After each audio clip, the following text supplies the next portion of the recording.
Hello everyone, hope we're all good. A big thank you to everyone out there who likes, shares and comments and subscribes to this channel. Appreciate it. A little place called Newtonley Willows. We're going to have a little chat with this young girl called Rebecca Gill, who's got a great story. So let's find out where she is and catch up with her, eh?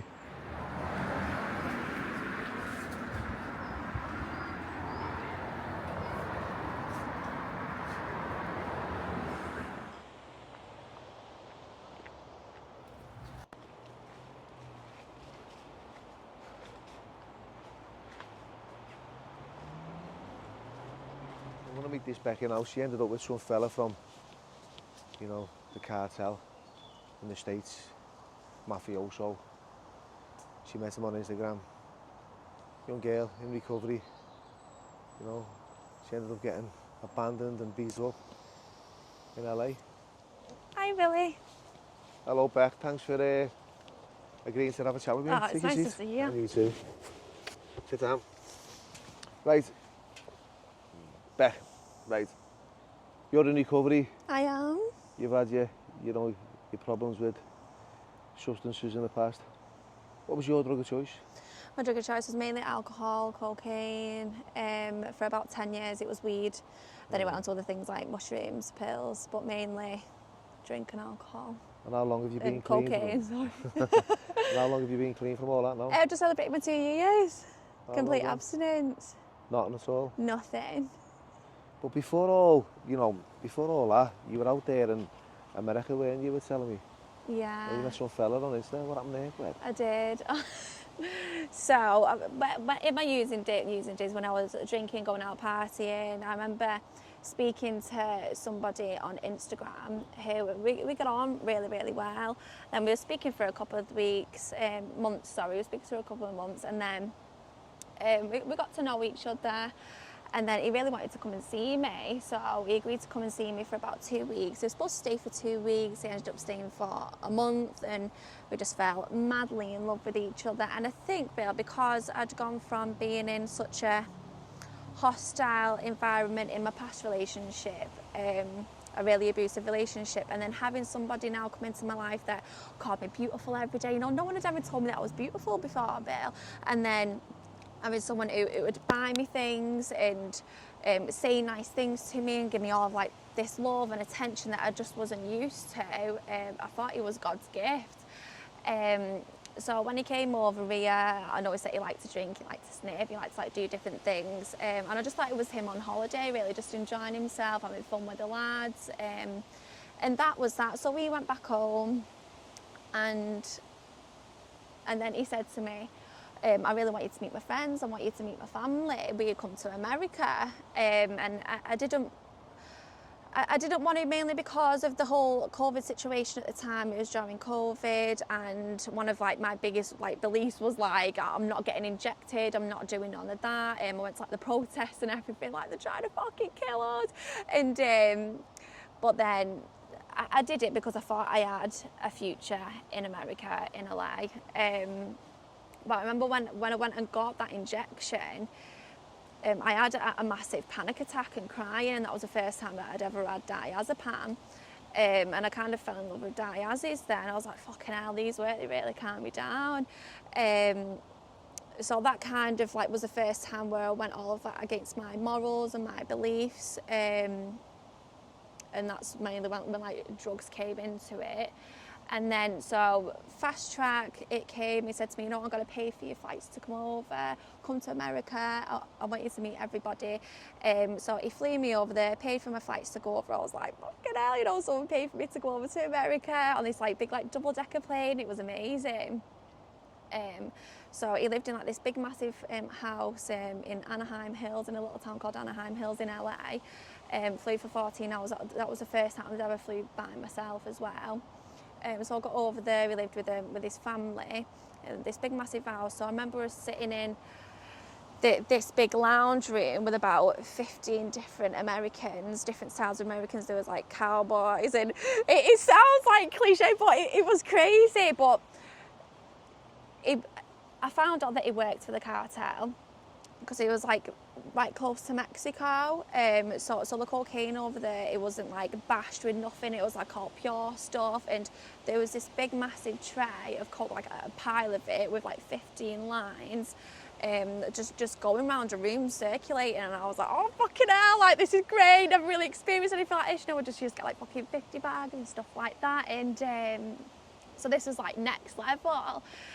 And then he said to me, you know what, I want you to meet my grandma, I'm going to take you to the centre of LA. Should we stop why that's thinking? No, he went, I want to take you to LA. So he took me to LA, went and seen the stars on the floor. Went and seen the stars on the floor, went and seen the Hollywood sign, and then he took me to a baseball game. Was it a baseball, basketball? I can't remember. I was bladdered anyway. But before we left to go to LA, he was like, I'm going to take my gun. Because over there you could have guns to protect yourself, and I was like, the only reason you'd ever take a gun is to kill somebody, and I thought, you're not hurting anybody whilst you're with me. So I convinced him not to take it.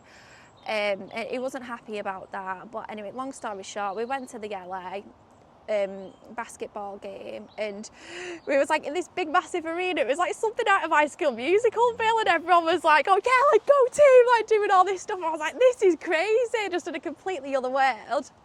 And the drinks over there, they were really strong. They were so strong. They were like $25. They were like these little like sippy cups, and they had like room with like tagine and tequila, and they were really strong, like really expensive as well. I think they were like $20 for like these little cups. So it was like down in them. And so before that, we went and seen his grandma. But because I was cut off me, and she was like, "Oh honey, you're so skinny. You should eat." And she made like this big massive like table of food with all this Persian food on, and I couldn't eat any of it, and it was off. I'm such a foodie as well. So then when we went to the basketball game, we was drinking all these things, and so he introduced me to everybody in his family and all of his friends that he'd spoken about, and he'd never really, before I went there, he told me about a woman that he'd gone into business with, and she seemed to be around there quite a lot whilst we was on the phone. So I remember whilst we were watching this game, I said to him, so who's this girl, you know, like you're going into like business with, I'd love to meet her, blah, blah. And he just went really strange. And he was like, well, you fucking speak to her. All of a sudden, I've got his phone. Next thing you know, an hour and a half's gone by, the game's finished, I don't remember any of it. And I'm outside of the arena in the middle of LA. And I looked down, I had his phone and I didn't have my phone, so I said, oh, where's my phone? Give him my phone. And he was like, I've not got your fucking phone. And he snatched his phone off me, ran off and left me. So I'm bladdered, LA, in the middle of LA, loads of people, and I've got no phone. So I remember seeing 10 sheriffs, and I was like, oh, excuse me, can you help me? And they was like, oh, we can't help you.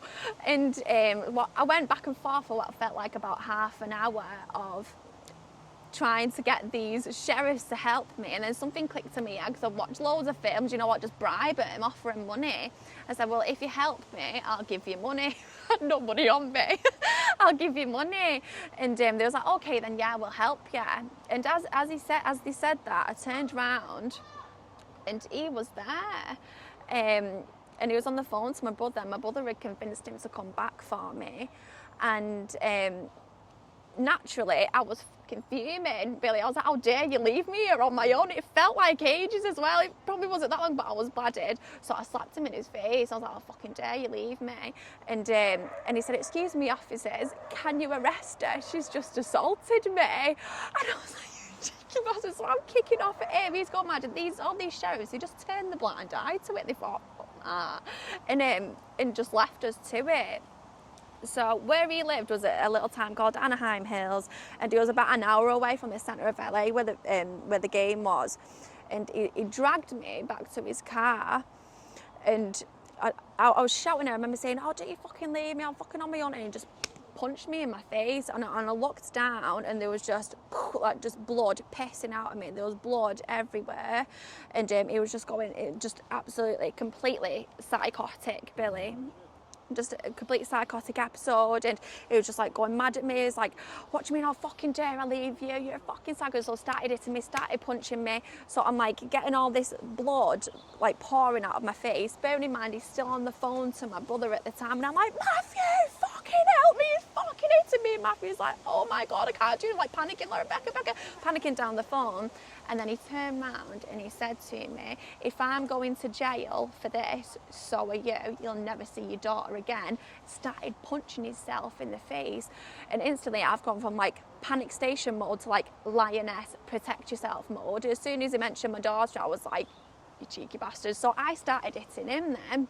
So he's like driving down this freeway, I'm like booting his head and his head's like smashing off the window, and he stopped in the middle of this 6-lane freeway and tried to skull drag me out of the car and leave me there.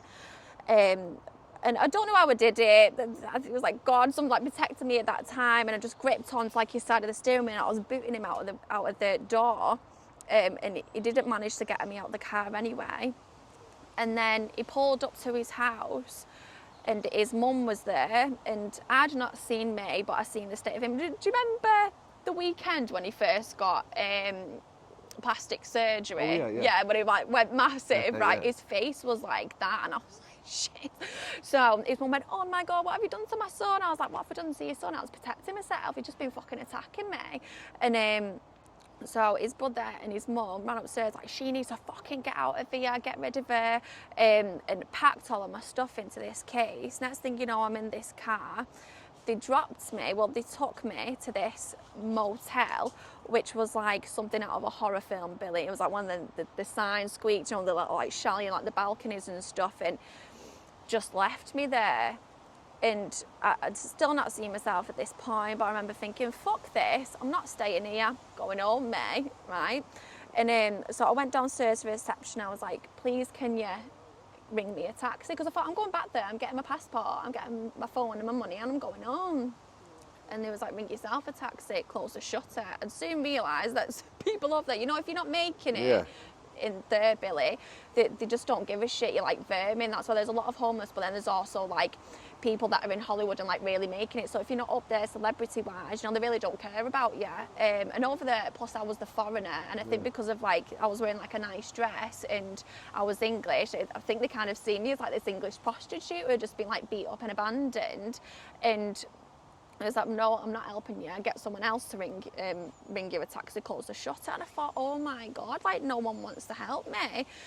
So then I went back upstairs and I looked down, and there was like 6 Americans around this open back van, and they said, they were all like on the phone talking, and I said to them, excuse me, can I use your phone? Completely naive. And they all kind of like looked at each other and smirked, and instantly I got like this overwhelming sense of fear, thinking, oh my God, you're gonna get kidnapped here and used in a Mexican sex ring, like, and I shit myself. So I took myself back into the room, and I looked at myself in the mirror, and my nose was wonky, there was blood everywhere, I had 2 black eyes, half of my hair missing.